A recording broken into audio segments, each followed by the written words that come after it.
chapter 12.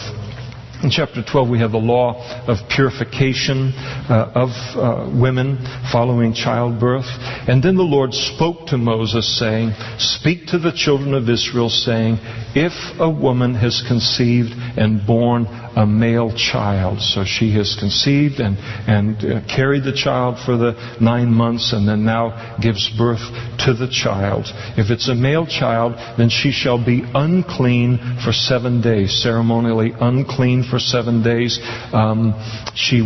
Anything that she would touch in her home or her husband or anything for those 7 days, we'll get into this a little bit later in other chapters, but she would render those things unclean during those 7 days, as in the same way that she would in the days of her customary impurity, her monthly period, she shall be unclean. And so to give birth to a male child resulted in this 7 days of spiritual uncleanliness. Now, very, very important to understand here, because sometimes I think that all of us, but I think maybe especially women, when we read some of the, when you read some of these, I'm not confused. But when you read these sections, we can start to think, wow, what does God think of us and all? This is not intended to communicate that God considers children to be unclean. In fact, the child is not declared to be unclean. The mother is declared to be ceremonially unclean because of the flow of her blood. Jesus, the Bible declares children to be a blessing from Him. In Psalm 127 talks about them being a blessing from the Lord.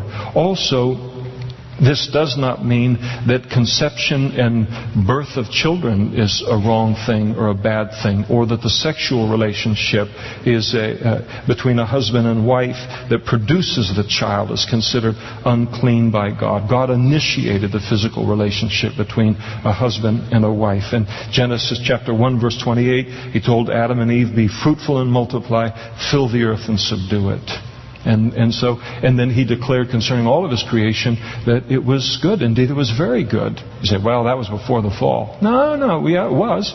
But then after the flood, God speaks the same thing to Noah in Genesis chapter 9, verse 7. "And as for you, be fruitful and multiply, bring forth abundantly in the earth and multiply in it." Now, in verses 5 and 7. We're not there yet, but this is the way we do things around here. The reason mothers were rendered ceremonially unclean for a time was because of the discharge of blood and other fluids in the course of childbirth. And as we're going to see when we get to chapter 15, the Lord instructed the children of Israel to be very careful in their handling of blood, in their handling of body fluids, in the interest of protecting against the spread of disease. Now, we know what they could not have known back in those days, and how quickly disease can be spread through body fluids and through blood also. And so there was to be great care taken related to her. She would have the child, and there would typically be a period of about 7 days where she would continue to flow a little bit in terms of blood, another discharge for a time. Then there would be an even extended period beyond that. And all of this is in order to protect related to that. There's another reason for it, but we'll get to that in a moment when the Lord does, about the birth of a female child.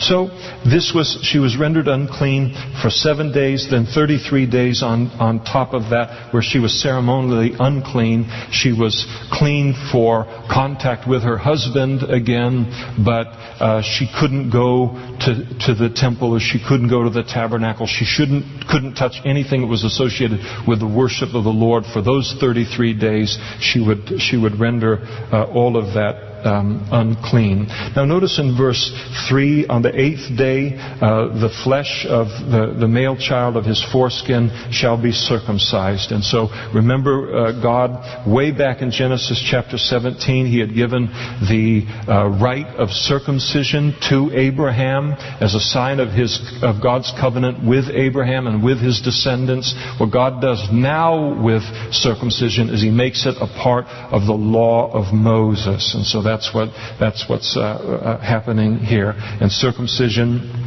represented a reminder to Abraham and his descendants that they had a relationship with God that was unlike anyone else in the world. It identified them. It talks in Genesis chapter 17 of it being a sign. And so it identified them as followers of the Lord.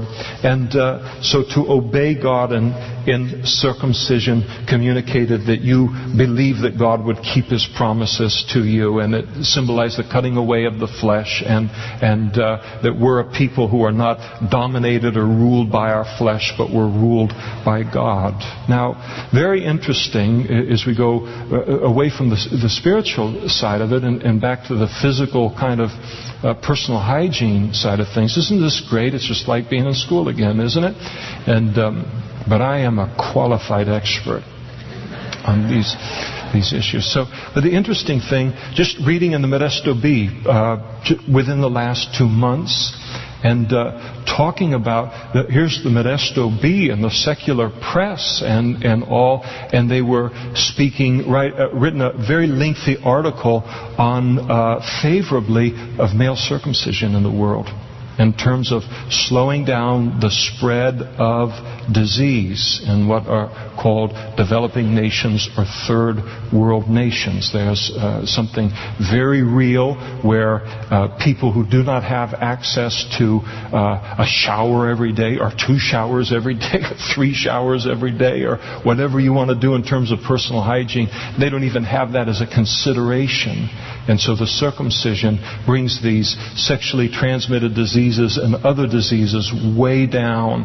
And so as much as this kind of thing, its origin in the Bible, they think it's, punishment and barbaric and all of that. Even there, secular people are looking and saying, somebody knows what they're talking about as it relates to all of this. And I think that in case anyone is wondering, as Christians, the New Testament makes very clear that it's not more spiritual as a Christian to be circumcised or uncircumcised.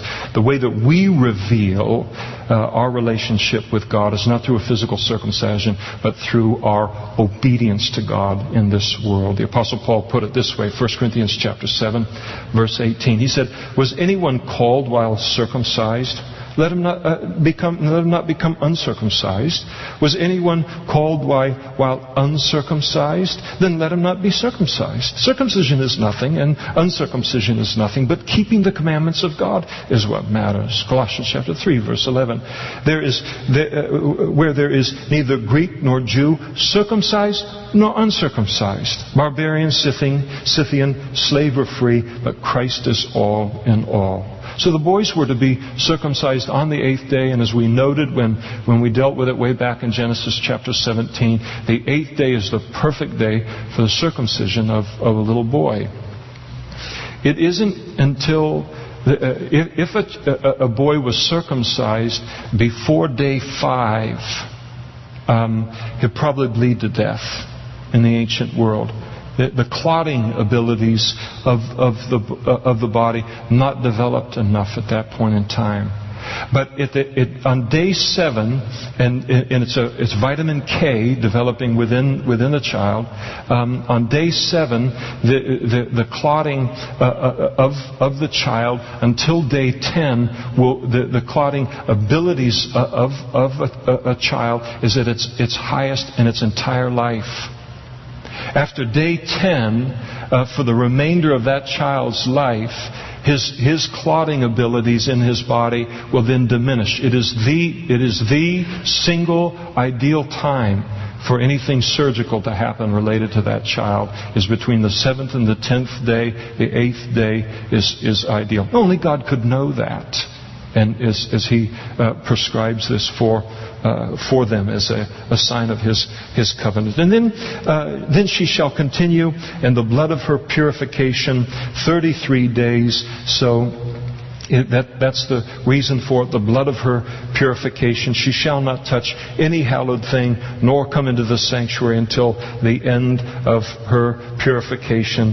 The days of her purification are fulfilled. So a total of 40 days of ceremonial uncleanness when you gave birth to a boy. But if she bears a female child, then she shall be unclean for 2 weeks. That's twice as much as with the boy. And as in her customary impurity, and she shall continue in the blood of her purification 66 days, and that was twice the length of the boy's, the birth of a boy in terms of the birth of a girl. Now, some of the reasons related to this and this period of purification and all.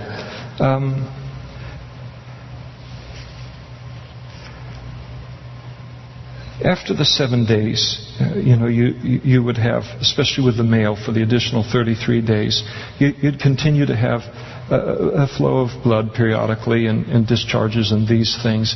And so they wanted to make sure all of that was cleaned up. There was also some physical benefits to all of this. Certainly would have given her, allowed her to rest and recuperate.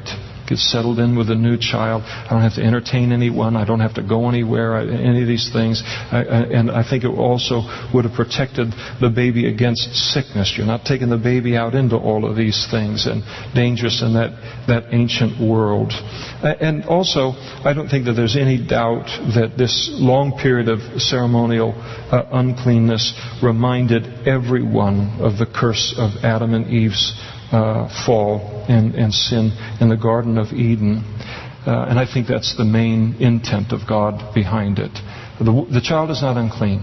The woman is unclean. And I think it's a reminder of the fall of man through Adam and Eve in the Garden of Eden. Remember that one of the consequences of that fall in the Garden of Eden, one of the consequences that fell upon Eve was pain and childbirth. That's what God specifically spoke about.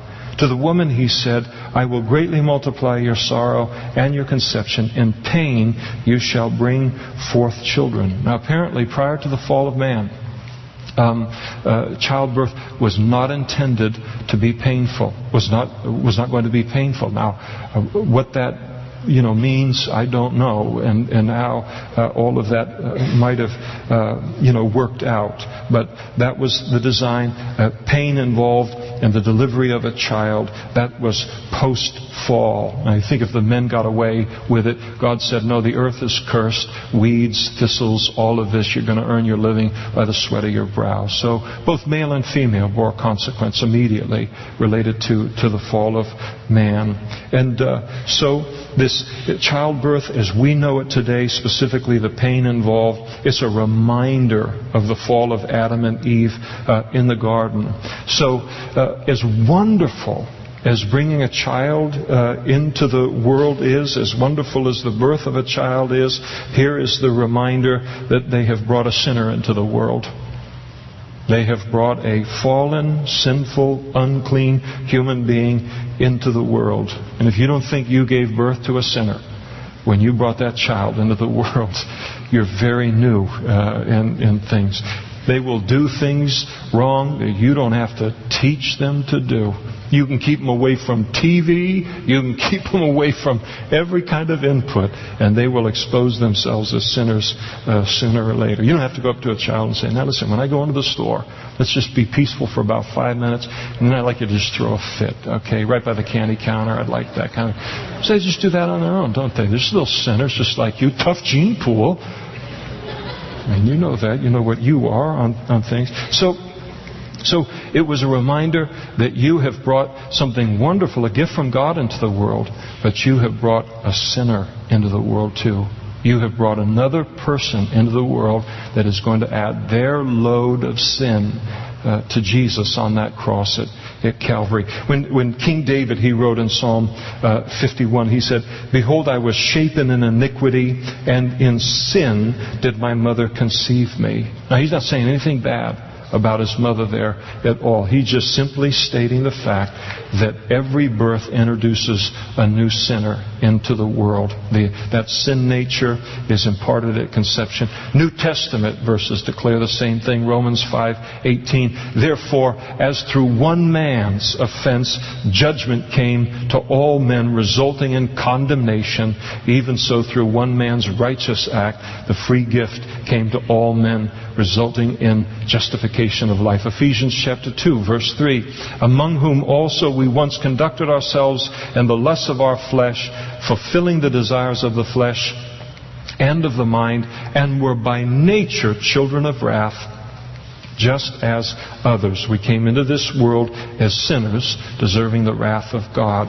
Now, when this extended period, a double period of purification time related to the birth of a female, of a daughter.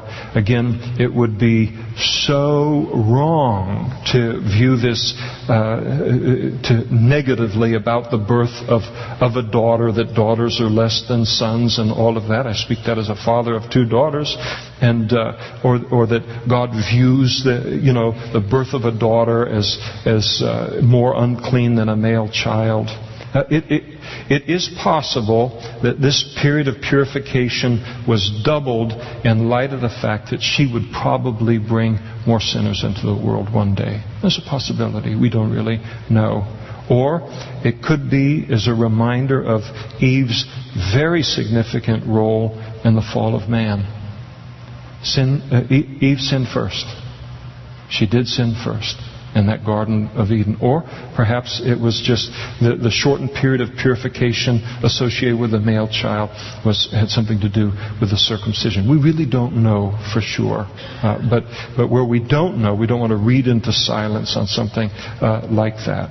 Now, when her days, the offerings that she was to offer at the end of her period of purification, when the days of her purification are fulfilled, whether for a son or a daughter. So the same offering was to be made whether it was a son or a daughter. Why? He values them equally. That has no issue of the value of a daughter or a son or a boy or a girl or a man or a woman. When the days of her purification are fulfilled, whether for a son or a daughter, she shall bring to the priest a lamb of the first year as a burnt offering, and a young pigeon or a turtle dove as a sin offering at the door of the tabernacle of meeting. And he that is the priest shall offer it before the Lord and make atonement for her, and she shall be clean from the flow of her blood. So again, this issue of being separated has to do with the flow of her blood, the uncleanness of that blood. This is the law for her who has borne a male or a female. The other thing too, I think that is good, whether a male or a female. Don't want to beat a dead horse. And if she is not able to bring a lamb, so it comes from a poor family, they can't afford a lamb, which was a considerable expense, then she may bring 2 turtle doves or 2 young pigeons. I think that got on the tape.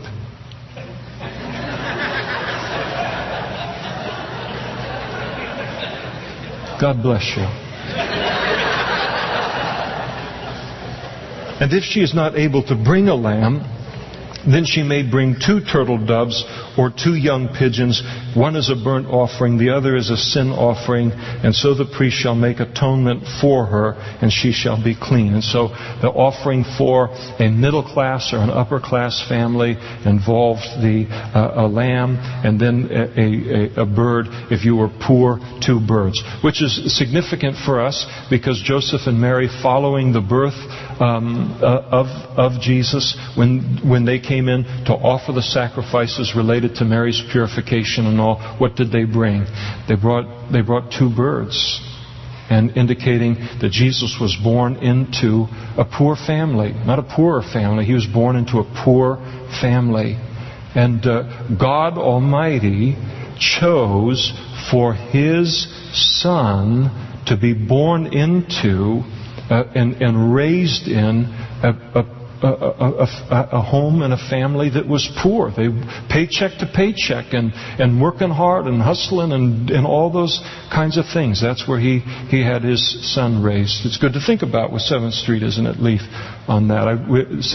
Leaf heads up the Calvary Ministries down there at 7th Street, and I think to myself as he works down there and all, what if God brings the next Billy Graham or the next whoever, right out of Modesto, in an area that's overlooked or where things are a little bit tighter and that kind of a deal. So that's where God chose for His Son to be raised. I think we're heading into Christmas season, aren't we? But I think even if we weren't, it's very important for us as parents to understand that if you raise your child in the Lord and you can't give them every single thing, or you can't give them anything that the culture says that this is what a kid needs, or they're going to be scarred for life. They didn't get, these $1 million tennis shoes and these $1 million games and this thing and that, and the whole guilt and Mom, everybody has them and I don't have them, and I'm a terrible. And I mean,